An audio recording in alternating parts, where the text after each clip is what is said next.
Well, as you can see in this data from the United States National Science Foundation, the number of PhD holders has increased from around 10,000 to 60,000 from 1957 to 2016 in the US alone.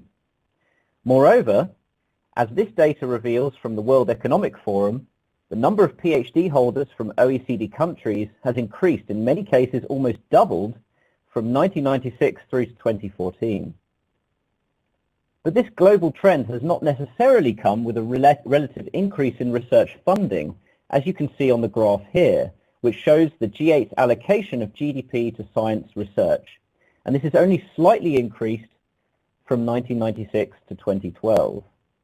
You can also see the global impact of the financial crisis in 2008 coming in there as well. Now, many would argue that research funding is becoming ever more competitive on a global level, and this puts pressure on scientists to stand out from the crowd to secure research funding.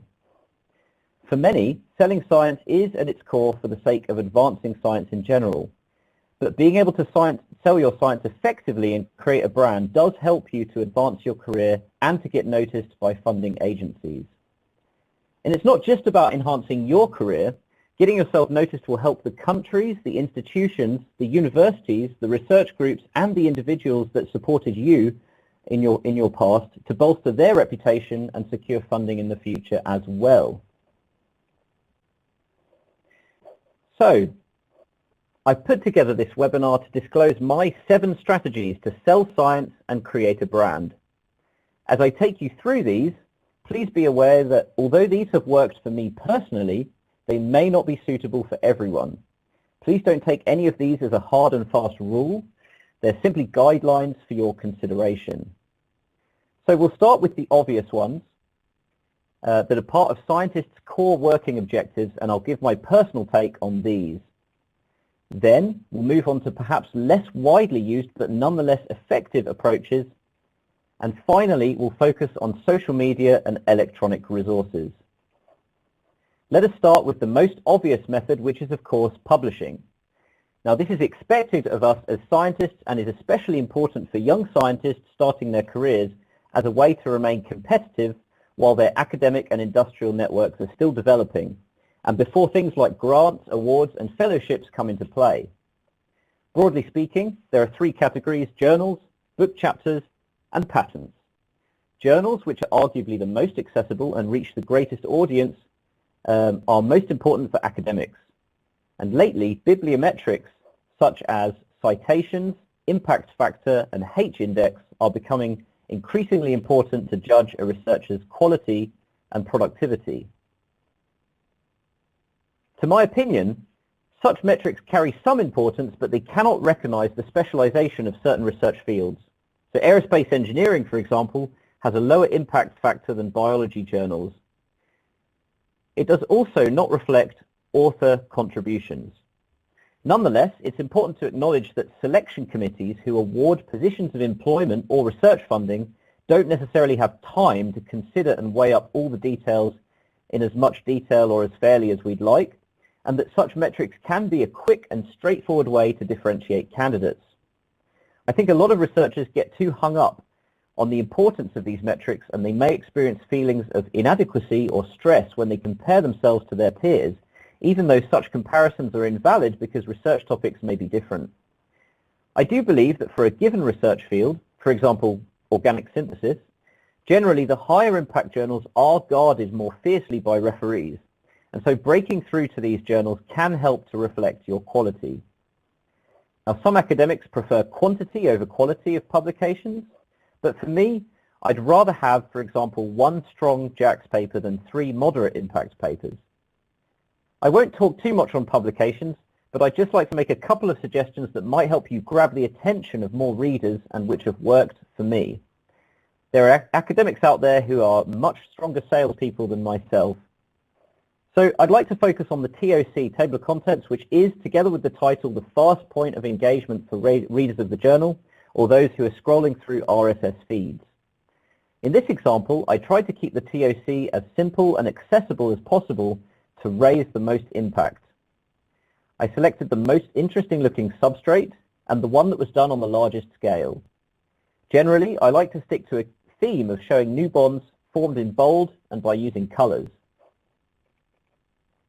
And here are some of the other TOCs from my work. I've tailored them to the target audience. For example, the bottom left microwave flow C60 conjugation with indene is marketed towards flow chemists or process chemists in the functional materials industry. So I focused on one substrate and included statements like non-chlorinated solvent and scalable. The top right example was marketed towards pharmaceutical industry chemists and academic chemists. So I wanted to show a bit more substrate breadth, especially with amides which are pharmaceutically relevant, like the diketopiperazine or the indolene, whilst also showing the scalability in flow. You can see here that I'm sticking to my theme of showing new bonds formed in bold and using colors. Now, the bottom right was a very controversial fundamental study, a reaction between haloarenes and potassium hydride, giving rise to radical chemistry which implies single electron transfer. And in order to market this to academic chemists, I chose one substrate and tried to summarize the key mechanistic steps with different colors. I've used exclamation marks to highlight the controversial step. In the publication TOC here, again using colors, we wanted to market to an academic audience and strongly push our message.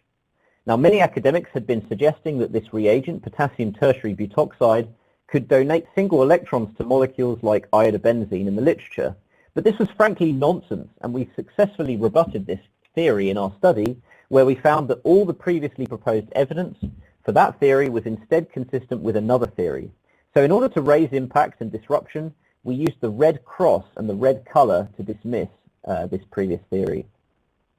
And in this review that I recently wrote for Wiley's The Chemical Record, I tried to catch the attention of passive scrollers with the TOC image, a flow of materials heated by microwave going to the bulk, pharmaceutical and functional material industries. The sniper and the crosshair functioned as a visual metaphor that conveyed the concept of auto-frequency tuning. And now many academics had dismissed the idea that microwave chemistry could ever give rise to kilogram scale quantities of material. So I deliberately chose this image to cause disruption and to catch attention. In fact, many of the examples in this review have shown kilogram per day scale productivities.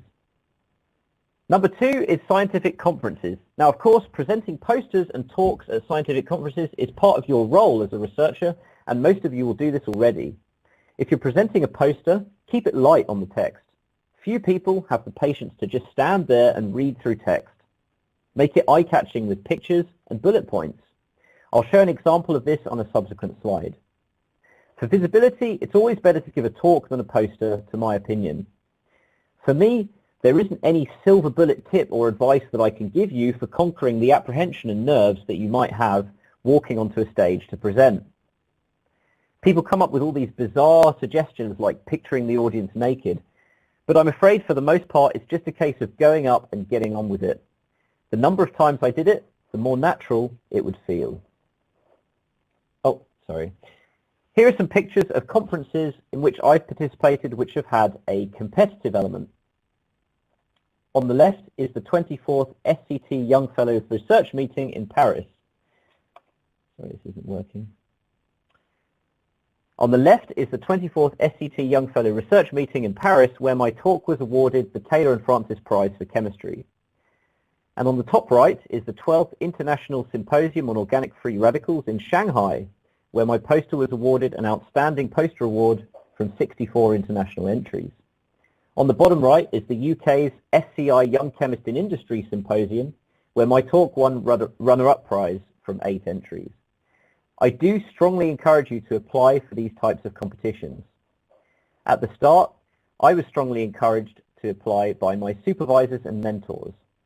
Good mentors are very important, and I was very lucky to be able to have these two gentlemen, Dr. Harry Kelly on the left and Dr. Matthew John on the right, my industrial supervisors at GlaxoSmithKline, for their constant positivity and encouragement, as well as my academic supervisor, Professor John Murphy.